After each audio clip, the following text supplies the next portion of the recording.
శుక్లాంబరధరం విష్ణుం శశివర్ణం చతుర్భుజం ప్రసన్నవదనం ధ్యాయేత్ సర్వవిఘ్నోపశాంతయే అగజా ఆనన పద్మార్కం గజాననమహర్నిశం అనేకదంతం భక్తానాం ఏకదంతముపాస్మహే ఏకదంతముపాస్మహే.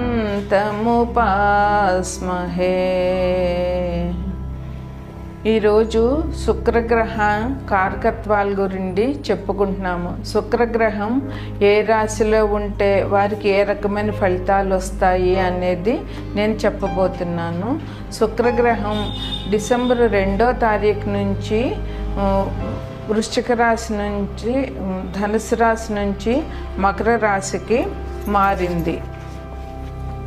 ఈ గ్రహం ఇక్కడ 29/12/2024 వరకు శుక్రగ్రహం మకర రాశిలో స్థితి పొంది ఉంటుంది.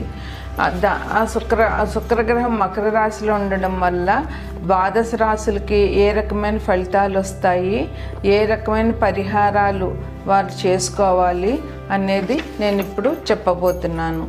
హిమకుంద మృణాలాభం దైత్యానాం పరమం గురుం సర్వశాస్త్ర ప్రవక్తారాం భార్గవం ప్రణమామ్యహం. ఇది శుక్రగ్రహానికి సంబంధించినటువంటి శ్లోకం. శుక్రగ్రహం పూర్తిగా స్త్రీ గ్రహం. స్త్రీలకు సంబంధించిన విషయాలు శుక్రగ్రహంలో మనకి ఎక్కువగా కనిపిస్తాయి.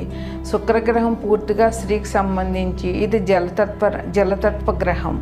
అందువల్ల శుక్రగ్రహం స్త్రీ గ్రహం అయ్యి మనసుకి రంజింపజేసేటువంటి లక్షణాలు ఈ గ్రహానికి ఉన్నాయి. అంటే శుక్రగ్రహం పూర్తిగా స్త్రీలకు సంబంధించిన విషయాలనే సూచిస్తుంది. స్త్రీలకు అనుకూలంగా ఉంటుంది.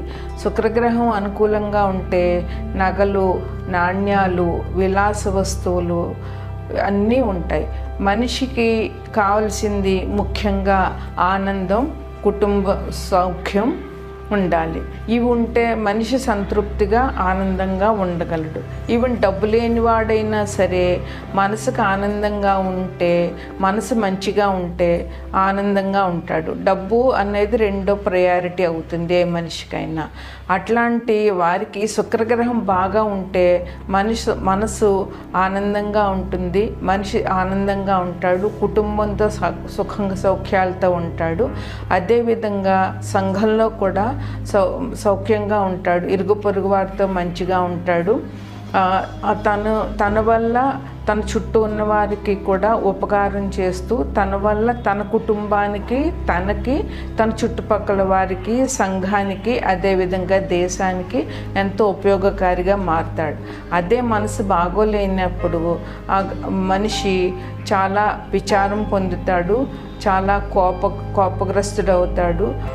ఇంకా దుర్మార్గుడైతే కనుక సంఘ విద్రోహ చర్యలకు కూడా పాల్పడతాడు. అందువల్ల శుక్రగ్రహం అనుకూలంగా ఉంటే మనిషి ఇల్లు కొనుక్కోగలుగుతాడు, వాహనాలు కొనుక్కోగలుగుతాడు, నగలు, నాణ్యాలు, డబ్బు అన్నీ కూడా బాగా వస్తాయి శుక్రగ్రహం వల్ల. శుక్రగ్రహం కారకత్వాలు ముఖ్యంగా ఏంటంటే నగలు, వజ్రాలు, పాలు, పెరుగు, స్త్రీలు, తెల్లటి పుష్పాలు, రసాలు, అన్ని రసాలు, ద్రవ పదార్థాలు, సుఖం, దాంపత్య సుఖం, ఫ్యాషన్ టెక్నాలజీ, వ్యాపారం, ఇంటీరియర్ డిజైనింగు, అట్లాగే డిజైనింగు, అన్ని రకాల డిజైన్లు, అదే లేడీస్ టైలర్సు, ఇట్లా బట్టలు, వస్త్రాలు, తెల్లటి వస్త్రాలు, అట్లాగే బిల్డింగ్స్, వెహికల్స్, ఇవన్నీ కూడా వ్యాపారం. కాస్మెటిక్స్, స్త్రీలకు సంబంధించిన కాస్మెటిక్స్, గాజులు, వస్త్రాలు, నగలు, నాణ్యాలు, ఇవన్నీ కూడా శుక్రుడు కారకత్వాల్లోకి వస్తాయి. శుక్రుడు అలాగే వాద్య పరికరాలు కూడా, మ్యూజిక్కి సంబంధించిన పరికరాలన్నీ కూడా శుక్రుడికే సంబంధిస్తాయి. అది ఒక వ్యక్తి మ్యూజిక్ నేర్చుకుంటున్నాడన్నా, కళలలో ఆరితేరుతున్నాడన్నా అతని శుక్రగ్రహం చాలా బాగుందని చెప్పవచ్చు. అదేవిధంగా కవిత్వం రాయడము, సినీ రచయితలు వీళ్ళందరూ కూడా శుక్రగ్రహ కారకత్వం, శుక్రగ్రహం వాళ్ళకి బాగా అనుకూలంగా ఉంటే వారు మంచి అభ్యున్నతిలోకి వస్తారు. శుక్రగ్రహం ముఖ్యంగా వివాహం, పురుషులకి వివాహం జరగాలి అంటే శుక్రగ్రహం అనుకూలంగా ఉండాలి. పురుషుడి జన్మజాతకంలోంచి శుక్రగ్రహం ఎక్కడుందో చూసి అతని భార్య ఎటువంటిది, ఎలా ఉంటుంది, ఎక్కడి నుంచి వస్తుంది, ఆమె బిహేవియర్ ఎలా ఉంటుంది అన్నది కూడా చెప్పడానికి వీలవుతుంది. అందువల్ల శుక్రగ్రహం ముఖ్యంగా పురుషులకి వివాహాల్ని ఇస్తుంది. అదే శుక్రగ్రహం పాడైనట్లయితే ఇప్పుడు మనం చెప్పుకున్నవన్నీ రివర్స్ అవుతాయి. ఆనందం ఉండదు, ఇల్లు కొనుక్కోవాలంటే కొనుక్కోలేరు, వాహనం కొనుక్కోవాలంటే కొనుక్కోలేరు. అదేవిధంగా ఒకవేళ శుక్రగ్రహం పాడైనట్లయితే అనారోగ్యాలు ఏంటంటే జననేంద్రియాలకు సంబంధించిన అనారోగ్యాలు, కిడ్నీలు పాడైపోవడము, స్త్రీలకు సమస్యలు, ఋతు ప్రాబ్లమ్స్, ఋతు సమస్యలు, టైంకి పీరియడ్స్ రాకపోవడము, ఫెలోపియన్ ట్యూబ్స్ పాడవడము, అండాశయ క్యాన్సర్లు, అండాశయంలో ప్రాబ్లంలు, ఇవన్నీ కూడా వీరికి వస్తాయి. అదే శుక్రుడు బాగా ఉంటే పరస్పరం అందరి మీద ప్రేమాభిమానాలు ఉంటాయి. శృంగారంలో కూడా శుక్రుడు చాలా సహకరిస్తాడు బాగున్నప్పుడు. అదే బాగులేనప్పుడు శృంగారంలో కూడా భార్యాభర్తలకి పరస్పరం ప్రేమ అభిమానాలు ఏముండవు. ఇవన్నీ కూడా శుక్రగ్రహ కారకత్వాల్లోనికి వస్తాయి. తదుపరి కుంభరాశికి అధిపతి శని. కుంభరాశిలోనే శని స్థితి పొంది ఉన్నాడు. మనకి నవంబర్ నెల సగం నుంచి శని రుజుగతిలోకి వక్రం అయిపోయి రుజుగతిలోని ప్రయాణం చేస్తున్నారు. ఇప్పుడు గోచారం ప్రకారం శుక్రుడు మకర రాశిలో స్థితి పొంది ఉన్నాడు. అంటే కుంభరాశికి 12వ ఇంట్లో, అంటే వ్యయంలో శుక్రుడు స్థితి పొంది ఉన్నాడు. శుక్రుడు అనుకూలంగా ఉన్నవారికి 12వ ఇంట్లో శుక్రుడు చాలా మంచి ఫలితాలని ఇస్తాడు. మంచి బెడ్ కంఫర్ట్స్ ఇస్తాడు. మంచిగా పడుకోవడానికి వారికి మందమైన పరుపులు, మంచాలు ఉంటాయి. వాళ్ళు మంచిగా నిద్రపోగలుగుతారు. అదే భార్య సుఖం కూడా వారికి చాలా బాగా ఉంటుంది. వీళ్ళు పాపకార్యాలు చేయకుండా ఉండడం వల్ల వీరికి చాలా మంచి జరుగుతుంది. అదేవిధంగా 12వ ఇల్లు మరణం కూడా సూచిస్తుంది. అదే అనాయాస మరణం అంటే రోగాలతో తీసుకోకుండా సులభంగా చనిపోయే అవకాశం కూడా ఈ రాశి వారికి ఉంటుంది. అదేవిధంగా వీరు పాప పనులు చేయకుండా ఉన్నట్లయితే వీరికి చాలా మంచి జరుగుతుంది. వీరికి పాపభీతి కూడా బాగా ఎక్కువగా ఉంటుంది. అందువల్ల అది కాక లగ్నంలోనే శని ఉన్నారు కనుక ఆయన పాపం చేయకుండా ఆయన రక్షించగలుగుతారు. వీళ్ళు జాగ్రత్తగా ఉండగలిగితే. శని ధర్మకర్మాధిపతి కనుక ఆయన మనం ఏం చేసామో దానికి మనం మంచి చేస్తే మంచి ఇస్తారు, తప్పు చేస్తే తప్పు ఇస్తారు. అందువల్ల పాపం అనేటటువంటి చేసినట్లయితే శిక్షించడం మాత్రం ఖచ్చితంగా శిక్షిస్తారు. అందువల్ల శనిదేవుని విషయంలో వీళ్ళు జాగ్రత్తగా ఉండాలి. శని ఉన్నాడు అని భయపడిపోవాల్సిన అవసరం ఉండదు. కాకపోతే మనం ధర్మంగా ఉన్నంత వరకు శని భగవానుడు ఏమీ చేయడు, మనకి మంచే చేస్తారు. ఆయన యమధర్మరాజుకి ప్రతిరూపం కనుక వీళ్ళు చాలా జాగ్రత్తగా ఉండి ధర్మంగా వెళ్ళినంతకాలం శని భగవానుడి వల్ల వీళ్ళకి నష్టం అనేది జరగదు. ఇంకా 12 ఇంట్లో శుక్రుడు ఉండడం వల్ల శుక్రుడు విలాసాలకు కారకుడైన వీరు మంచి ధర్మ మార్గంలో వెళ్ళినప్పుడు వీరికి అన్ని సౌఖ్యాలు దొరుకుతాయి. అదే విలాసాలు మించి చేస్తే అనారోగ్యం పాలు అవుతుంది. 12వ ఇల్లు హాస్పిటల్ ఖర్చులు, కూడా చాలా ఎక్కువగా ఉంటాయి. అందువల్ల వీరు విలాసాలు వెళ్ళిపోయి వ్యసనాల పాలైతే కనుక ఆరోగ్యం పాడైపోయి హాస్పిటల్ పాలయ్యే అవకాశం చాలా ఎక్కువగా ఉంటుంది. ఈ రాశిలో ఎవరికైతే శుక్రుడు మంచి స్థితిలో ఉన్నాడో వారికి బాగుంటుంది. శుక్రుడు గోచారం ఇచ్చినప్పుడు అదే వీళ్ళకి శుక్రుడు పాప స్థితిలో ఉంటే కనుక వీరికి అనారోగ్యం పాలవడం తప్పదు, హాస్పిటల్ ఖర్చులు పెరుగుతాయి. అందువల్ల వీళ్ళు చేసిన పాపాల వల్ల వీరికి కష్టాలు వచ్చే అవకాశం ఉంది, వ్యాధులు వచ్చే అవకాశం కూడా చాలా ఎక్కువగా ఉన్నది. అందువల్ల వీరు జాగ్రత్తగా ఉండడం అంతైనా అవసరం. 12వ ఇల్లు అంటే మనకి మోక్షాన్ని ప్రసాదించే అవకాశం కూడా ఉంటుంది. అందువల్ల వీరికి సుఖ సౌఖ్యాలతో పాటు ఆనందం కూడా వీళ్ళకి వచ్చే అవకాశం చాలా ఎక్కువగా ఉంది. ఓల్డేజ్లో ఉన్నటువంటి స్త్రీలు జాగ్రత్తగా ఉండాలి. వీరు సేవలు చేయడం వల్ల ఓల్డేజ్లో ఉన్న స్త్రీలకి ఈ రాశిలో పురుషులు కానీ స్త్రీలు కానీ సేవ చేయడం వల్ల వీళ్ళకి చాలా సుఖం దొరుకుతుంది. ఎందువలనంటే మానవ సేవే మాధవ సేవ అని చెప్పారు కదా. అందువల్ల సేవ చేయడం వల్ల మనకొచ్చే అనారోగ్యాన్ని కూడా భగవంతుడు మనకు తీసివేస్తాడు. మనం ఒక రోగిష్టికి కానీ ఒక ముసలి వాళ్ళకి కానీ సేవ చేయడం వల్ల మనకి ఏదైనా కష్టం, అటువంటి కష్టం ముందు ఉండబోతుంటే ఆ కష్టాన్ని దేవుడు దూరం చేస్తాడు. అందుకోసమే మన వీళ్ళ దగ్గర సేవకి నియోగించుతాడనమాట. మన పూర్వపుణ్యం వల్లే వాళ్ళకి సేవ చేసే అవకాశం మనకు వస్తుందని గ్రహించాలి. అదేవిధంగా వీరు ఇంకా ఏదైనా అనాథాశ్రమాలకు వెళ్ళి స్త్రీలకి ముసలి వాళ్ళకి పళ్ళు పంచిపెట్టడము, వస్త్రాలు దానం చేయడం వల్ల ఈ రాశి వారికి చాలా మంచి జరిగే అవకాశం ఉంది. ఈ కుంభం అంటే శనీశ్వరుడి ఇల్లు అంటే శివాభిషేకం చేయడము, అమ్మవారి పూజలు చేయడము ఈ రాశి వారికి చాలా మంచిది, ఇంకా మంచి జరుగుతుంది.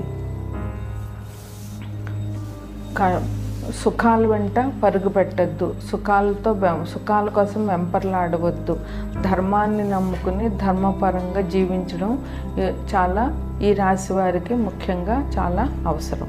ఇప్పుడు శుక్రగ్రహం అనుకూలంగా లేకపోతే చేయవలసిన పరిహారాల గురించి చెప్తున్నానండి. ఇది రాశి ఫలితాల దీన్ని తర్వాత యాడ్ చేసుకుంటే వారి రాశిలో శుక్రగ్రహం అనుకూలం లేని వాళ్ళు ఏ పరిహారాలు చేయాలో ఆ పరిహారాలు ఇప్పుడు చెప్తున్నాను. ఈ పరిహారాలు చేస్తే వాళ్ళకి శుక్రగ్రహ అనుకూలం దొరుకుతుంది. శుక్రుడు అంటే స్త్రీ గ్రహం కనుక శుక్రగ్రహం అనుకూలం కావాలి అనంటే మనకి అమ్మవారి ఆరాధన చాలా చాలా అవసరం. అమ్మవారంటే లలితా పరమేశ్వరి, రాజరాజేశ్వరి. శుక్రగ్రహం ముఖ్యంగా రాజరాజేశ్వరి అమ్మవారికి అనుకూలం. అదేవిధంగా లలితా పరమేశ్వరికి కూడా శుక్రగ్రహ పూజ ముఖ్యమైనటువంటిదని చెప్పవచ్చు. ఇప్పుడు ఈ రాశి వారికి ఏ రాశి వారైనా సరే శుక్రగ్రహం అనుకూలంగా లేదు అంటే వారు శ్రీ సూక్త పారాయణ చేయాలి. ప్రతిరోజు శ్రీ సూక్త పారాయణ చేయడం వల్ల వారికి శుక్రగ్రహం అనుకూలత లభిస్తుంది. అదేవిధంగా రాజరాజేశ్వరి అష్టకం కానీ లేదా లలితా సహస్రనామాల్లో రాజరాజేశ్వరికి సంబంధించిన 2 లైన్లు ఉన్నాయి. రాజరాజేశ్వరి, రాజధాని, రాజ్యవల్లభ, రాజ్యలక్ష్మి అని ఆ లైన్లు వీరు చదివి లలితా పరమేశ్వరి ఆరాధన చేయడం వల్ల వీరికి చాలా అభివృద్ధిలోకి వస్తారు. అదేవిధంగా లలితా పరమేశ్వరి నామం శ్రీమాత్రే నమః, ఓం శ్రీమాత్రే నమః అని ప్రతిరోజు కనీసం 108 సార్లు చేయడం వల్ల, నామజపం చేయడం వల్ల శుక్రగ్రహ అనుకూలత వీరికి లభిస్తుంది. తీపి పదార్థాలు నైవేద్యం పెట్టి అమ్మవారికి ఆ తీపి పదార్థాలు అందరికీ పంచడం. అదే ఒక గుడిలో ఏదైనా తీపి పదార్థం నైవేద్యానికి ఇచ్చి అమ్మవారికి అది అక్కడ గుడిలో భక్తులందరికీ పంచడం వల్ల కూడా వీరికి చాలా మంచి జరుగుతుంది. ముఖ్యంగా శుక్రగ్రహం అనుకూలం కావాలి అంటే ఆడవారిని గౌరవించాలి. ముఖ్యంగా వాళ్ళ తోబుట్టువుల్ని, వాళ్ళు ఉన్న అక్క చెల్లెళ్ళని, పురుషులు వాళ్ళ అక్క చెల్లెళ్ళని కనీసం ఉత్తరాయణంలో ఒకసారి, దక్షిణాయనంలో ఒకసారి వాళ్ళని పిలిచి ఇంటికి వారికి భోజనం పెట్టి వారికి ఒక పసుపు కుంకుమ బట్టలు చీర పెట్టి వాళ్ళని సంతృప్తిపరచాలి. అలా చేయడం వల్ల ఆడపిల్లలు ఇంట్లో సుఖ సంతోషంగా ఆ ఇంటి నుంచి పసుపు కుంకుమ తీసుకుని పెడితే ఆ ఇంటికి ఎంతో అభివృద్ధిలోకి వస్తుంది. అదే అక్క చెల్లెలు లేని వాళ్ళు మేనత్త అంటే తండ్రి చెల్లెలు, తండ్రి అక్క, ఆ మేనత్తని గౌరవించాలి. ఆ మేనత్తని కనీసం సంవత్సరానికి 2 సార్లు 3 సార్లు ఎన్నిసార్లు వీలైతే అన్నిసార్లు పిలిచి ఆమెకి పసుపు కుంకుమ జాకెట్ బట్ట లేదా చీర ఇవ్వాలి. అదేవిధంగా ముందుగా ఇంట్లో తల్లిని పూజించాలి. ప్రతిరోజు తల్లి కాళ్ళకి నమస్కారం చేస్తే ఏ గ్రహమైనా అనుకూలంగానే ఉంటుంది. ఎందువలనంటే శని భగవానుడైనా సరే వృద్ధుల్ని ఆదరించమని చెప్తాడు.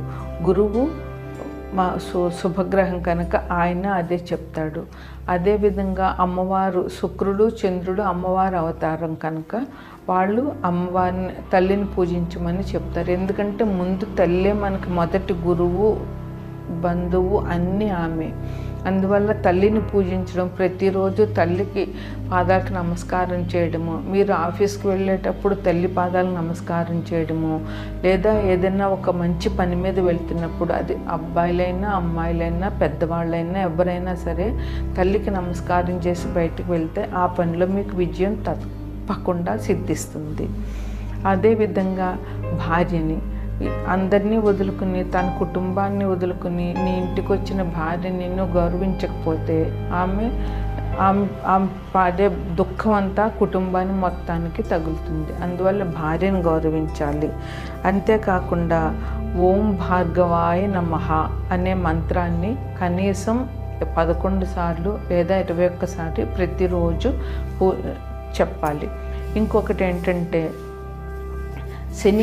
శుక్రునికి సంబంధించినటువంటి నవగ్రహ స్తోత్రం ఒకటి ఉంది. హిమకుంద మృణాలాభం దైత్యానం పరమం గురుం సర్వశాస్త్ర ప్రవక్తారం భార్గవం ప్రణమామ్యహం.